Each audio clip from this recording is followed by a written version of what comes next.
Hey guys, Rocco here. It's quick movie news. Well, it's not really quick. It's just all the Since they wanna know. Since they wanna know. Here's the formula on O. Now let's go. Oh, tries the giant standing. Guys, we've got some good news and some bad news now. And if I know you're like me, you want to hear the bad news first, and that is to do with delays. Guys, and that's 20th Century Fox. And me and 20th Century Fox, we have a rocky relationship. Not to mention they copyright every trailer reaction I do, for fuck's sake!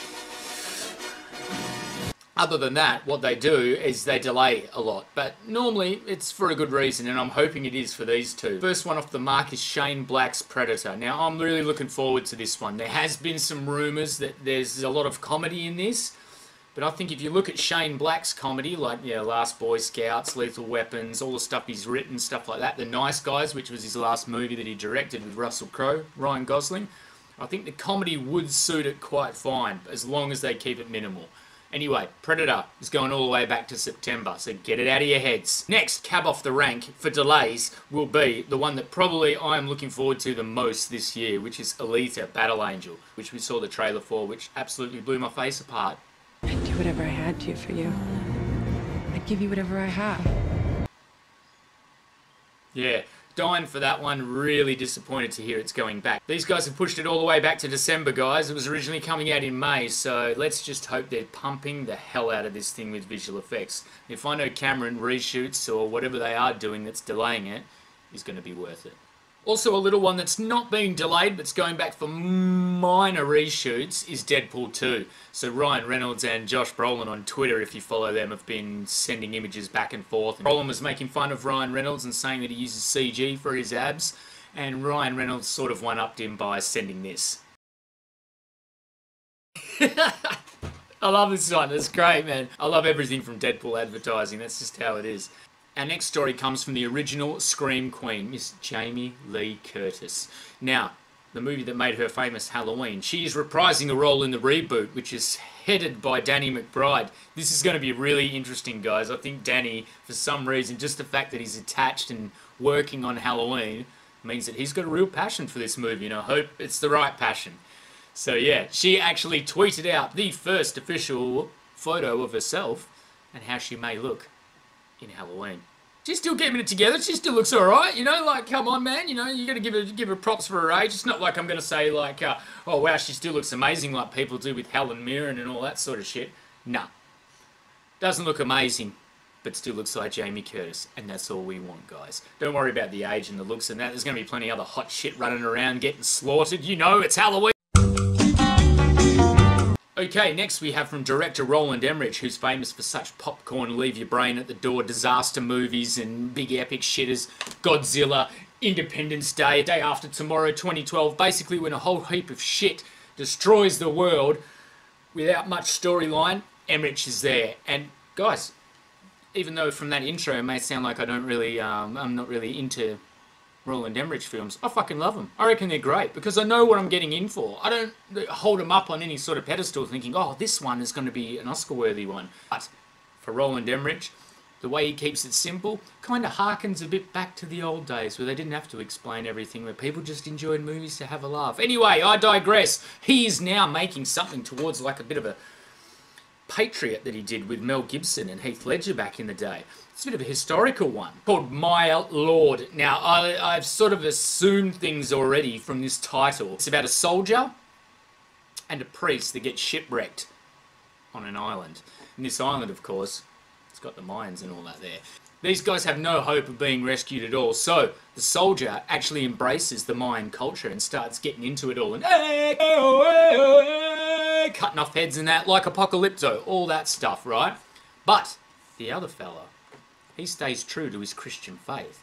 So when the Spanish arrive, the conquistadors, and they show up in the movie, it's like a, who do you go with? Do you go back or do you stay cutting heads off because it's sort of like where you are? Who do you fight in this situation? Are they the bad guys because they're doing pretty weird shit, or are they the bad guys because they're invading those guys?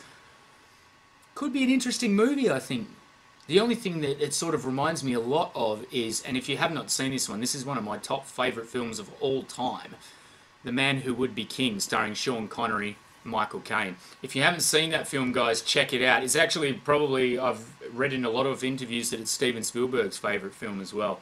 It is a brilliant movie, directed by John Huston, made back in the day when, yeah, there weren't really many visual effects, and they didn't really need them for this film, but it's an amazing film. It's about two soldiers who decide to go and sell guns to the warring people in Kazakhstan or something like that. Yeah, they, you know, things sort of happen without giving it away, and it makes it a absolutely brilliant movie.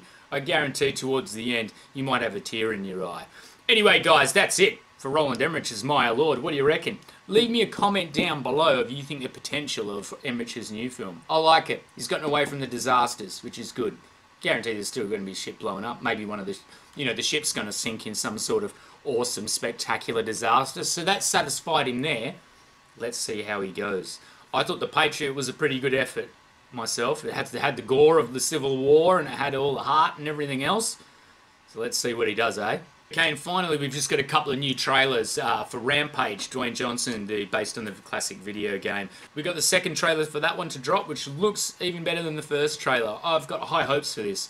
You all on the channel here know my status with Dwayne Johnson and The Rock. I think he's a great actor, just hasn't been given a lot of opportunities or good roles. Just get him in a role, totally immerse him in it, something where you don't have to worry about his muscles or him, you know, looking cool and shit.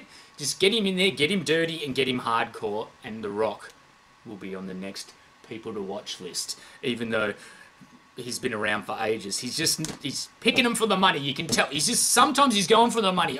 Rock, I don't know what you're doing, mate, but just fucking, do you want to be known forever as an awesome actor, or do you want to go into the category with fucking Adam Sandler and Will Ferrell and shit? Think about it, Rock. And cheers for watching this video too. Anyway, guys, the second trailer for Rampage, check it out. It looks good. It's got some extra visual effects shots that made me sort of quite excited as well. We've got the full trailer for John Krasinski, Emily Blunt's sort of horror apocalyptic film, A Quiet Place. This one looks good as well. We only get another hand of the creature scraping up. We don't really get a good look at the creatures. For me, I love the premise of the movie, but we've seen it before. We've seen it where you've got to do a certain amount of rules or the creatures will get you. As always, the creature films, for me, don't know about you guys, but for me, hinge on the creature. I need this creature to be awesome. I need it to be really, really good. And I need to see it at least twice, fully. You know what I'm talking about?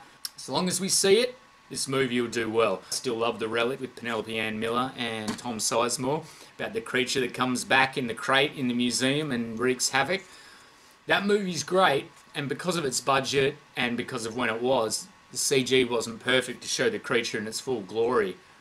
But that creature, the Cathoga, is absolutely mind-blowing. Designed by Crash McCreary at Stan Winston Studios. I still have the model somewhere half painted up. I keep dropping it when I go to pull it out, or I rip its leg off and I've got to glue it again, and by the time the glue sets, there's no more time for me to paint it, and it's turned into summer, nothing dries, so whenever you glue something it just falls back off. It's too hot and sticky to do it anyway. Why am I going into this? This is quick movie news.